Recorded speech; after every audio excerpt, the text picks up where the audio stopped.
This is my original Atari 2600 Junior that my parents bought me many years ago, and I'm going to try to do the AV mod.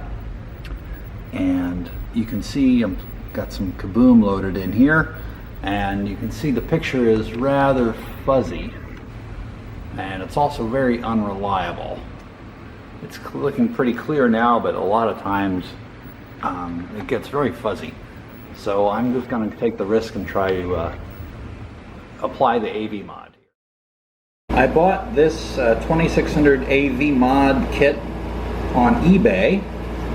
This is the one that has 7 wires on it, 4 on the input side, 3 on the output side. It's not stereo, but it is easier to install. And this is my old Junior, and the instructions I'm following are at the link.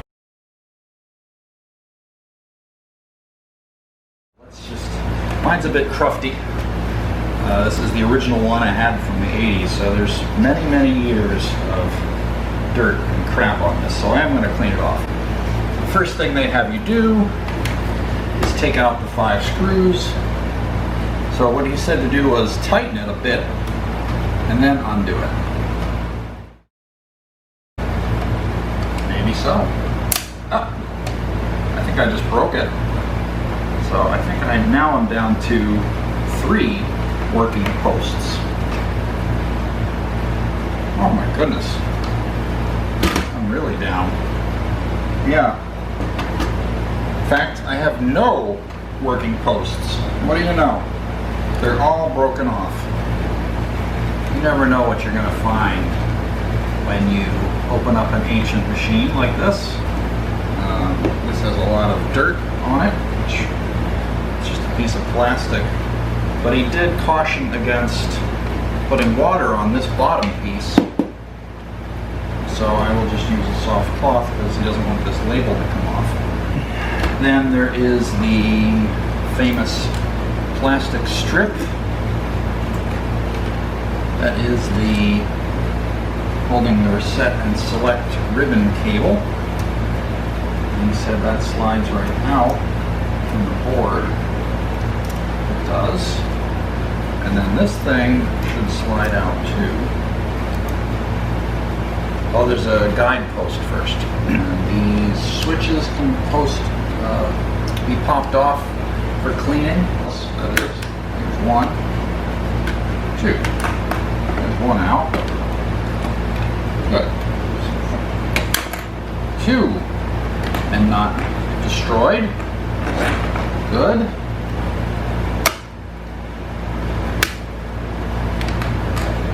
Hey, that one didn't break. Post. Ah, yes, that's this little lip here. So it slides off. Actually, maybe put it a little, push in a little bit.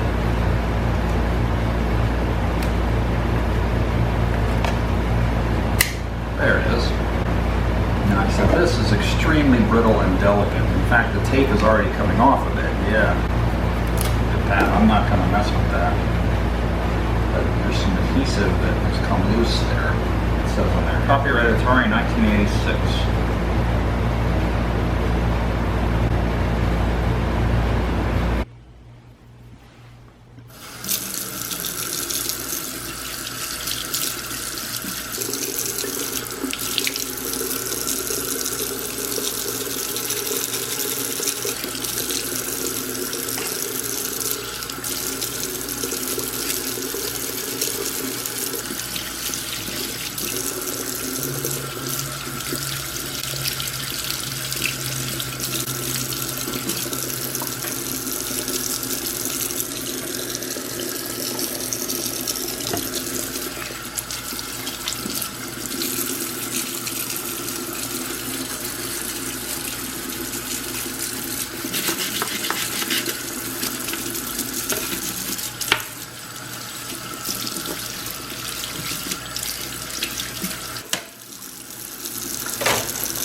Now this is the part I don't want to get wet, so I'll just use a towel that's slightly damp to clean off the inside.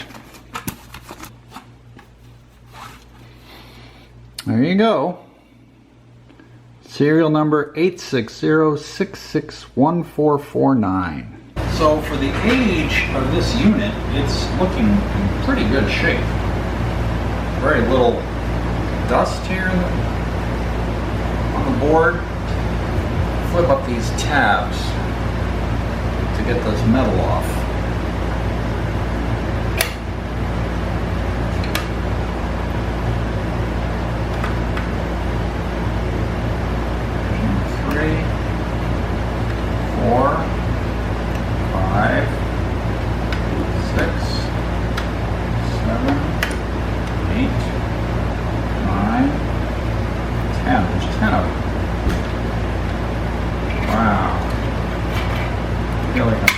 Open the crypt here. Oh, they just come off because I removed the tabs, I suppose. Okay, some more tabs to pry up.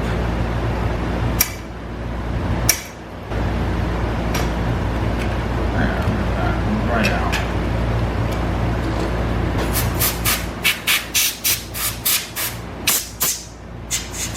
On its first year, we need to remove transistor Q4 by cutting all 3 leads, which is this thing right here.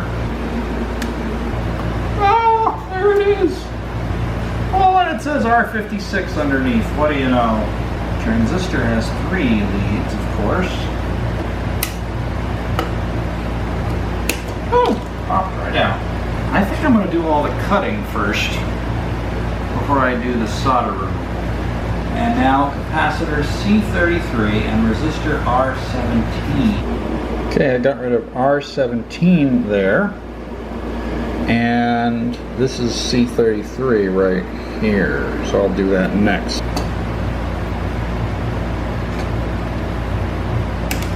And that's all the cutting we have to do. Yes. Alright, I got one through.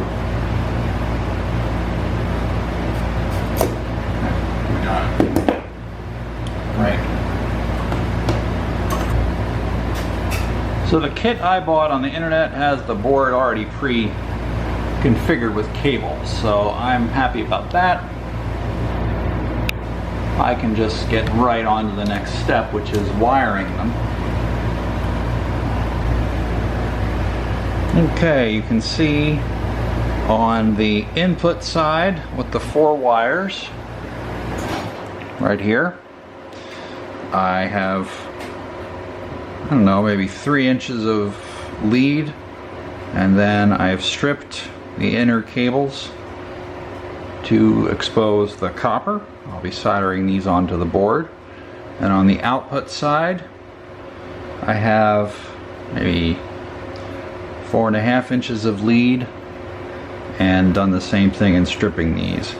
Now notice on the output side we only have 3 wires, green, white, and black, so the red one is not needed. So you can just trim that right off.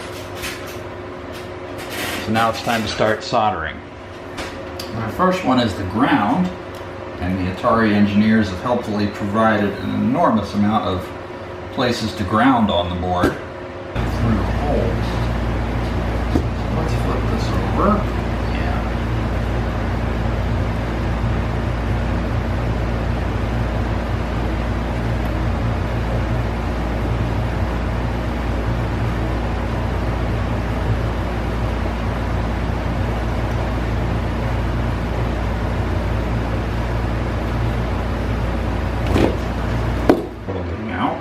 Taking it back. Okay, it's coming through. Great. Okay, there you go.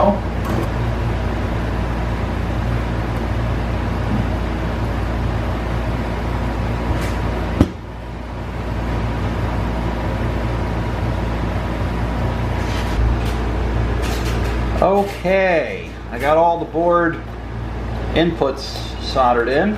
We've got the 5 volt going to one side of the capacitor Q4. We've got the video going to the top side of resistor R56.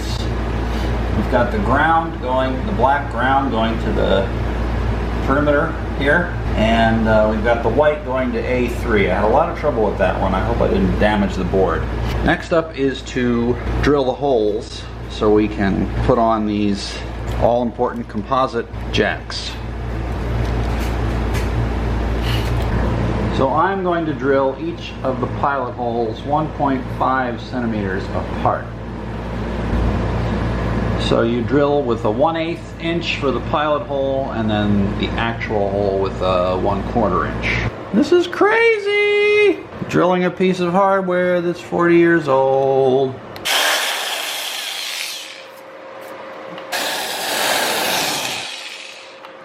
Okay, thanks to the helpful people on the Atari Age forum, they pointed out that I had the +5 volts wired to the emitter of the transistor port rather than the collector.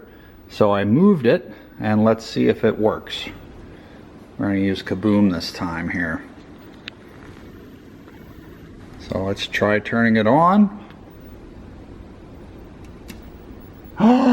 And there it is! The AV mod is successful. Nice and clear, no snow. Looks very, very good. Alright, so now we're going to have to put the case back together. When I was unscrewing the screws to get the case apart, all of these posts broke.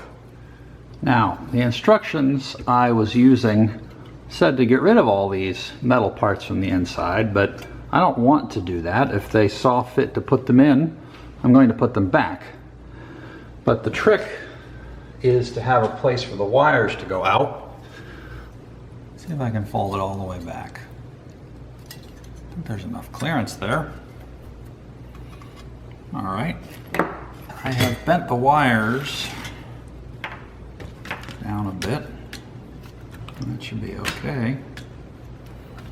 There we go. I hope I'm not destroying the wiring while I do this. Don't want to do it too much. Oops. There we go.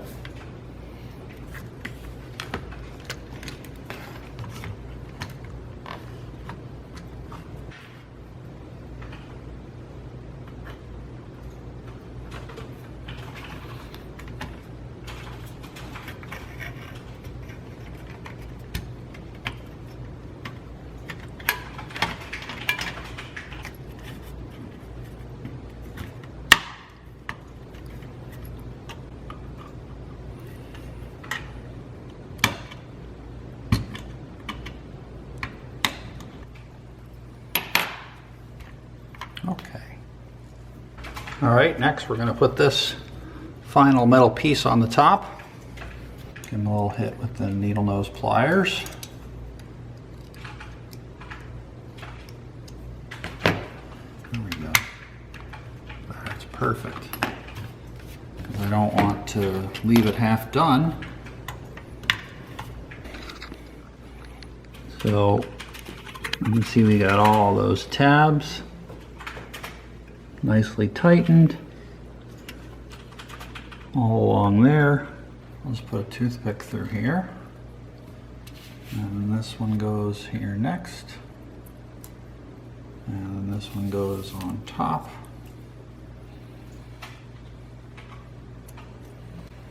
And then they're all lined up nice, and I will just use some office tape on it.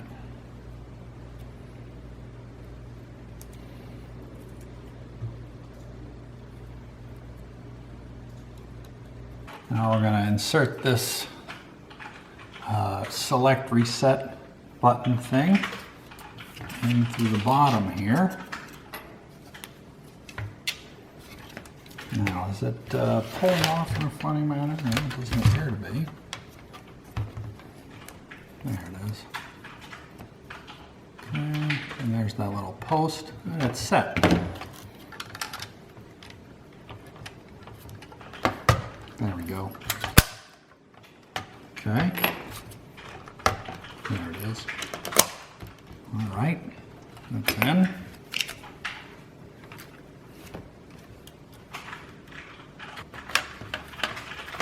Okay, that's there. and put these both up.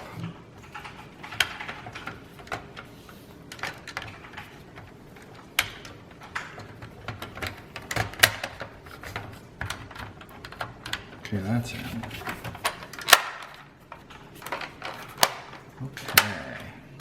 So my attempt at using the model glue to fix these broken posts was not successful.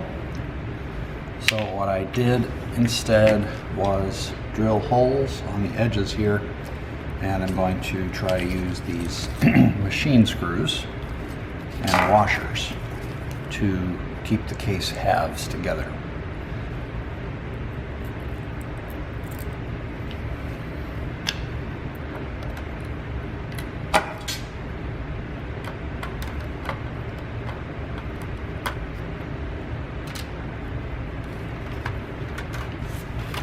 Okay. Now let's just do this to keep the nut from turning.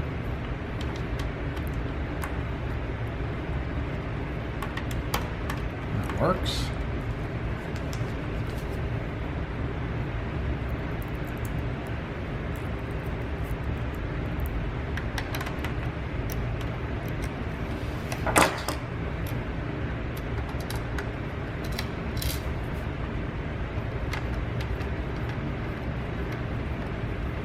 I did. It'll work.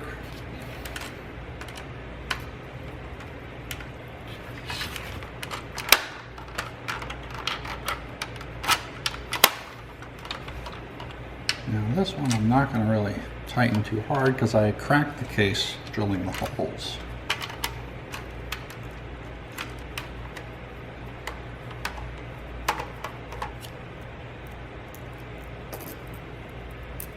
There.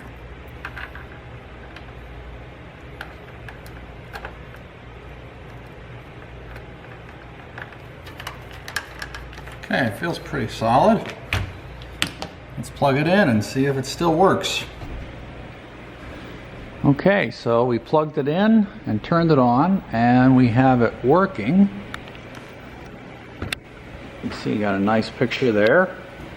I did have to adjust the potentiometer on the bottom a little bit more. So it turns out you don't need to open the case for that. If you look underneath, you can see the potentiometer in there, and in fact, it's the 1, 2, 3, 4, 5, 6th in from the left, and they have actually helpfully cut out little notches there. Pretty amazing, actually. And there you can get the nice potentiometer adjustment, and I got the perfect green color that I like from Kaboom. Let's try it out. Oh, it's so smooth. Look at that, no jitter. Oh, that's delicious. You can finally see the machine screws give it a bit of a steampunk look. There's one final step I want you to do, be the honor. This piece of plastic sheeting here has been on the whole time. This is something that people normally remove when they buy the thing. So can you take it off? You can have the honor of taking off a piece of plastic sheeting that's been on for 38 years. Look at that, there it goes. Oh! Look at that brand new Atari 2600 Junior. Look at it's chrome. Ah, wow. Yeah.